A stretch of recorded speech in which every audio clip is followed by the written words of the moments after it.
Ada sebuah penelitian para sejarawan yang mengungkapkan agama Hindu berasal dari Nabi Nuh. Lalu agama Buddha berasal dari Nabi Zulkifli. Dan Nabi Luth adalah nama lain dari Laos, pendiri dari agama Tahu di Cina.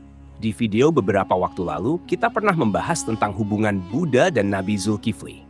Dan di video kali ini, kita akan coba membahas tentang benarkah Nabi Nuh ini punya hukum gaib dengan agama Hindu. Sehingga kisah Nabi Nuh ada di dalam kitab atau manuskrip Hindu. Untuk itu, di video kali ini kita akan membahas tentang kisah Nabi Nuh dalam agama Hindu. Assalamualaikum warahmatullahi wabarakatuh, Sobat. Beriman yang dimuliakan Allah. Mohon bantu channel ini untuk terus berkembang dengan cara like, comment, subscribe. Semoga kita selalu dalam keadaan sehat walafiat dan dimudahkan datangnya rezeki dari arah mana saja. Amin ya robbal alamin. Nabi Nuh dikisahkan dalam 3 kitab suci di 3 agama, yaitu terdapat di kitab suci Yahudi, Kristen, dan Islam. Ketiga agama ini biasa disebut dengan agama Abraha atau agama Samawi. Nabi Nuh adalah nabi yang terkenal dengan banjir besarnya. Dalam agama Hindu, Nabi Nuh ini terkenal dengan sebutan Manukna. Manu sendiri bagi umat Hindu adalah leluhur dari umat manusia dan merupakan raja pertama di dunia yang juga menyelamatkan manusia dari banjir besar, seperti halnya kisah Nabi Nuh yang ada dalam Islam. Anak cucu dari Manu ini disebut dengan Manawa, sehingga kata manusia dalam bahasa Sanskerta disebut dengan Manawa. Jadi artinya manusia adalah anak keturunan dari Manuk. Kisah singkat Manu yang ada di Hindu seperti ini, teman-teman. Saat Manu sedang di sungai, tiba-tiba ada seekor ikan yang datang dan memohon kepada Manu untuk diselamatkan. Kemudian Manu memasukkan ikan itu ke dalam sebuah bejana atau wadah. Namun ikan itu malah membesar sehingga wadahnya tak mampu menampungnya. Akhirnya Manu memindahkan ke sebuah tong, namun kejadian yang sama terulang kembali. Ikan itu membesar lagi dan tong itu pun tak mampu menampungnya. Hingga akhirnya ikan itu dipindahkan ke samudra dan Manu baru menyadari kalau ikan itu bukanlah ikan biasa. Ikan itu ternyata adalah awatara dari Dewa Wisnu yang memberitahu Manu kalau akan ada banjir besar yang menghancurkan seluruh kehidupan. Akhirnya Manu membuat sebuah perahu dengan membawa sejumlah benih kehidupan. Wisnu adalah salah satu dewa yang ada dalam agama Hindu yang bertugas sebagai pemelihara dan pelindung alam semesta. Wisnu juga merupakan roh tertinggi dalam Purana atau kisah zaman kuno. Wisnu ini juga disebutkan bersifat gaib dan berada di mana-mana yang kemudian dibuatlah simbol-simbol atau atribut tertentu yang dipilih sesuai dengan karakternya dan diwujudkan dalam bentuk lukisan, pahatan, dan arca supaya orang-orang muda melakukan penghayatan terhadap sosok Wisnu ini. Wisnu sering beravatar antara lain menjadi ikan atau Matsya, Rama, Krishna, Buddha, dan Kalki. Di agama Kristen, kisah Nuh atau Manu bisa ditemukan dalam kitab Kejadian 6 dan 7. Dalam kitab Kejadian 6 disebutkan, "Berfirmanlah Allah kepada Nuh, Aku telah memutuskan mengakhiri hidup seluruh makhluk sebab bumi telah penuh dengan kekerasan oleh mereka. Jadi aku akan memusnahkan mereka bersama-sama dengan bumi. Buatlah bagimu sebuah bahtera dari kayu gofir. Bahtera itu harus kau buat berpetak-petak dan harus kau tutup dengan pakal dari luar dan dari dalam. Sebab sesungguhnya, Aku akan mendatangkan air bah untuk meliputi bumi untuk memusnahkan segala yang hidup dan bernyawa di kolong langit. Segala yang ada di bumi akan mati binasa. Tetapi dengan engkau aku akan mengadakan perjanjianku dan engkau akan masuk ke dalam bahtera itu. Engkau bersama dengan anak-anakmu dan istrimu dan istri anak-anakmu." Jika di Islam, kisah Nuh atau Manuk bisa dibaca di Al-Quran surat Al-Muminun dan surat Asy-Syu'ara. Nuh berdoa, "Ya Tuhanku, tolonglah aku karena mereka mendustakan aku." Lalu kami mewahyukan kepadanya, "Buatlah bahtera di bawah penilikan dan petunjuk kami.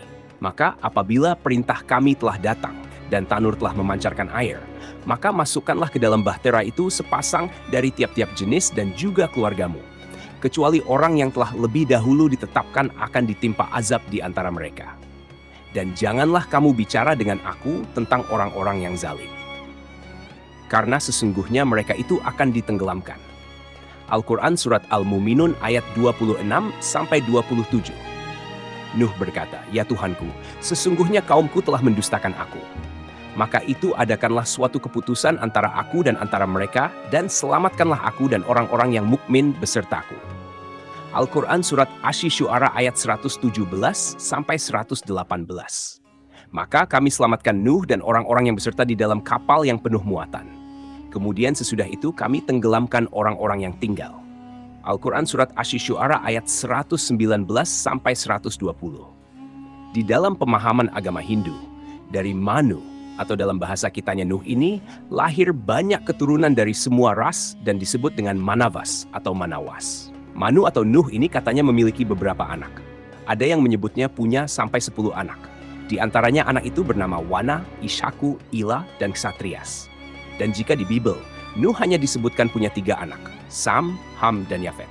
Menurut International Standard Bible Encyclopedia, keturunan Sam menghasilkan bangsa Israel, keturunan Ham menghasilkan bangsa Mesir, Kanaan, dan Arab. Keturunannya sebagai nabi juga memiliki hukum yang oleh umat Hindu disebut dengan Manusmriti atau Law of Manu. Dalam Atharva Veda, Book 20 Him 127 ayat 1-13 dikatakan di sana bahwa tentangkan datangnya Nabi Muhammad Shallallahu Alaihi Wasallam. Di sana dikisahkan dia adalah resi yang naik onta atau unta. Tidak mungkin itu orang India, karena resi India atau Brahman tidak boleh naik unta. Kemudian berdasarkan Subscribe Book of the East, volume 25, menurut manusia, seperti dikatakan di sana bahwa seorang Brahman dilarang menaiki unta atau keledai. Ini tambahan sedikit. Ternyata cerita tentang Nabi Nuh dan banjir terdapat juga di dalam cerita dari Yunani kuno. Dikisahkan Prometheus menasihati anaknya Deucalion agar membuat sebuah peti. Tujuannya sebagai tempat berlindung karena akan ada banjir yang akan terjadi.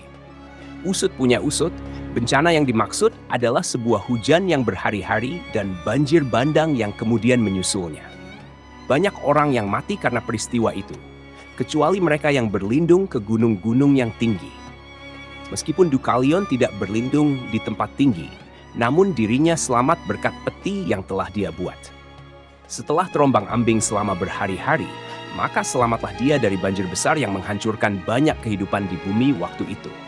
Salah satu suku yang ada di Indonesia, yaitu Batak, rupanya juga memiliki kisah mengenai bencana air bah. Kisah ini berhubungan dengan Naga Padoha, seekor ular raksasa yang dipercaya orang Batak zaman dahulu sebagai makhluk yang memikul bumi.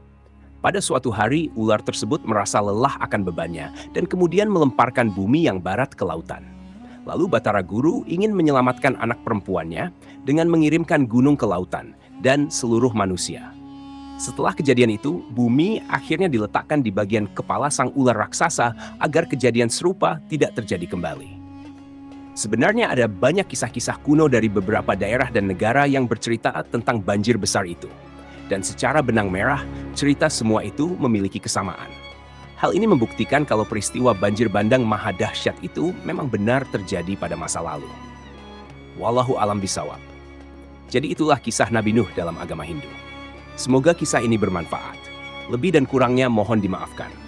Yang benar datangnya dari Allah Subhanahu wa Ta'ala, khilaf atau keliru itu datangnya dari saya pribadi sebagai manusia biasa. Sampai ketemu di kisah-kisah seru yang penuh makna selanjutnya. Saya akhiri. Wassalamualaikum warahmatullahi wabarakatuh.